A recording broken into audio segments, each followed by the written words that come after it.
Untuk pesakit kencing manis, nak tahu tak tips untuk jaga gula dengan lebih baik adalah makan sayur-sayuran yang tinggi dengan serat, rendah karbohidrat dan juga mempunyai glycemic index yang rendah adalah pilihan yang terbaik. Ini adalah 5 jenis sayur yang bagus untuk kesihatan pesakit kencing manis. Nak tahu, boleh follow video ni sampai habis. Yang pertama adalah sayur bayam, yang kedua adalah brokoli, yang ketiga adalah sayur timun dan juga sawi ataupun bendi.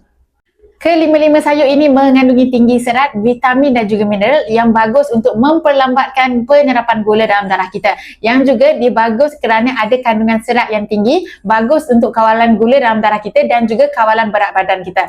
Nak tahu lebih banyak info tentang kesihatan teh manis? Okey, boleh masuk live kita sekarang. Dapatkan susu Pure Kata Grocery Plus boleh dapatkan di semua farmasi berdekatan dengan tempat tinggal anda ataupun boleh beli juga di Shopee, search Grocery OS.